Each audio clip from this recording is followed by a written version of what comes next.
नमस्कार। आज हूँ जुलाई 10 तारीख गुरुवार। मु आपणों नहीं आसी अमित ओडिया टीवी रे आज सकाल ताजा खबर। आसतु जानिबा आजिर खबर गुड़िक। बेसरकारी कॉलेज रे अचला बस्ता 7 मास है नाही परिचालन कमिटी। सूचना अनुसार आज को 7 मास है राज्यर बेसरकारी अनुदान प्राप्त कॉलेज रे नाही परिचालन कमिटी गठन हो पारिनी नुआ परिचालन कमिटी, जहाँफल बेसरकारी कॉलेज रे अचलावस्था सृष्टि होइछि। स्थायी सभापति नथिबारु उन्नयनमूलक कार्यर फाइल आगकू बढ़ी पारुनी। राज्यर 567टी बेसरकारी अनुदान प्राप्त कॉलेज भित्तिभूमि कार्य सह अन्य कार्य अटकी।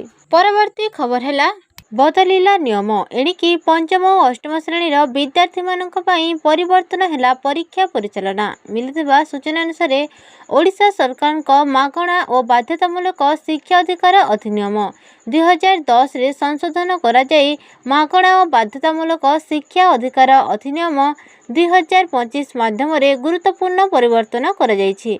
नूतन संशोधन अनुसार प्रत्येक शिक्षा वर्ष शेष में पंचम एवं अष्टम श्रेणीर छात्र छात्री मानक पई एक श्रृंखलित परीक्षा व्यवस्था प्रचलन करा।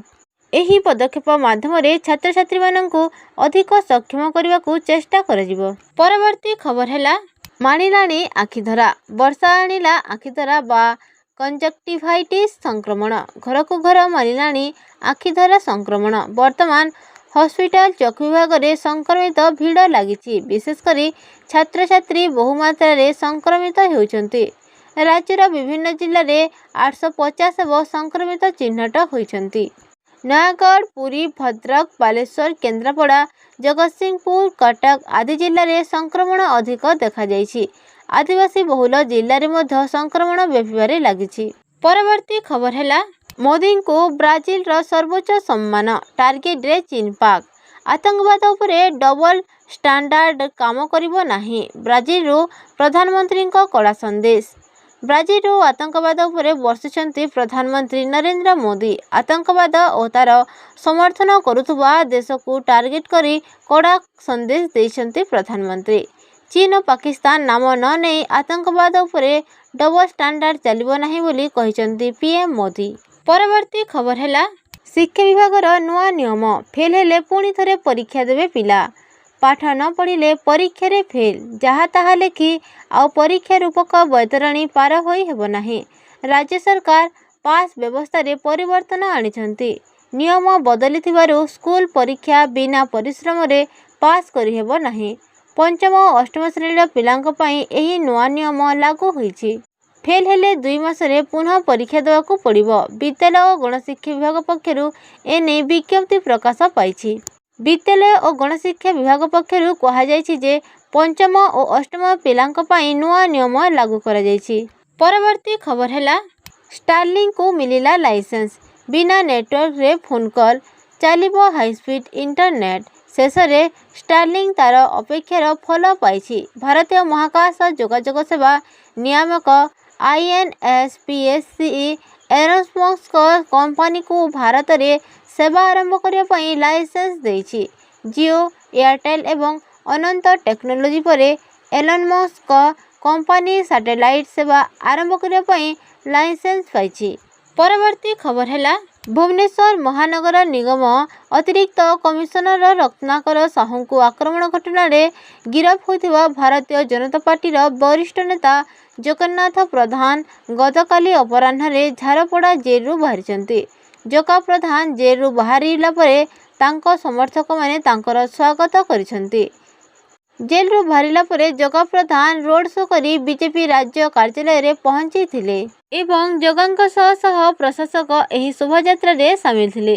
परवर्ती खबर है प्रथम थर पाई खोलिला हलदिया बंदर गेट। 2.5 क्यूसेक जल निष्कासित।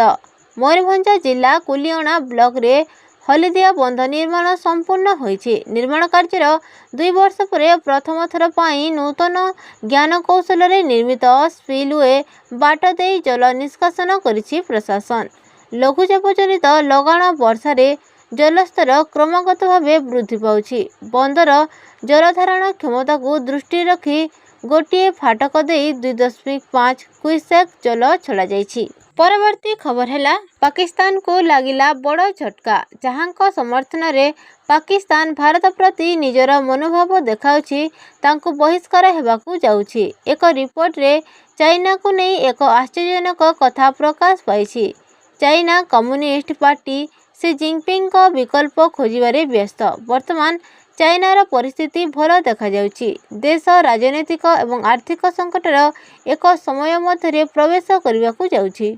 जिनपिंग कार्यकाल बहुत विवादीय होइछि। एबे तांको विवादीय संपर्क में खबर आसिबा आरंभ होइछि। परवर्ती खबर है गुजरात रे पोल भुशुड़िबा घटना रे दुख प्रकाश कले पीएम मोदी। मृतकों परिजनों पई घोषणा कले आर्थिक सहायता। सूचना अनुसार गुजरात भदोदरा जिल्ला रे पोल भुशुड़िबा घटना रे दुख प्रकाश करिसेंती प्रधानमंत्री नरेंद्र मोदी। एही दुर्घटना रे 9 जनकर मृत्यु होइछि एवं अनेक आहत होइछन्ति। प्रधानमंत्री समस्त मृतकों परिवार पई आर्थिक सहायता घोषणा करिसेंती। आहत माननकु मध्य आर्थिक सहायता मिलुव बोली कहिसेंती। प्रधानमंत्री जातीय रिलीफ पांठिरु प्रत्येक मृतकों परिवार को 2 लाख टंका अनुकंपा राशि दियाजिबो। सेही बोली आहत माननकु 50,000 टंका दियाजिबो। परवर्ती खबर है ढेंकानाल रे नियुक्ति मेला 36 छात्र छात्री को नियुक्ति पत्र बांटिले जोगाण मंत्री। सूचना अनुसार ढेंकानाल सहर महिषाबाट स्थित जिला दक्षता विकास और नियोजन कार्यालय ठारे नियुक्ति मेला अनुष्ठित होइछि। उत्सव रे खाद्य जोगाण और खाउटी कल्याण मंत्री कृष्णचंद्र पात्र मुख्य अतिथि भावे जोगदे ऑटोमोबाइल डॉक्टर इंडिया क्वाभान स्किल एम्पावरमेंट फ्रा लिस्ट एवं प्रोडाटारे ट्रेनिंग प्राप्त 36 जन छात्र छात्री को नियुक्ति पत्र प्रदान करथिले। परवर्ती खबर है इशारा देले मनमोहन खूब शीघ्र बदलिब मंत्रिमंडल। राज्य में खूब शीघ्र मंत्रिमंडल हेब संप्रसारण एने स्पष्ट कले राज्य सभापति मनमोहन सामल। केंद्र सह एने आलोचना हेब सह अनेक निष्पत्ति ग्रहण करा जायथिबा मनमोहन कहिसेंती। एथिसहित राज्य में बोर्ड और निगम नियुक्ति नहीं पूर्व 2 थर बैठक सरीथिबा बेले तालिका भी प्रस्तुत करा जायछि। आउ किछि चर्चा आलोचना परे खूब शीघ्र निष्पत्ति नियाजिबो बोली गणमाध्यम को सूचना दैछन्ति राज्य सभापति। आपण माने एही भिडियोटी संपूर्ण भाव देखिथिबारु आपणको मोर बहुत बहुत धन्यवाद।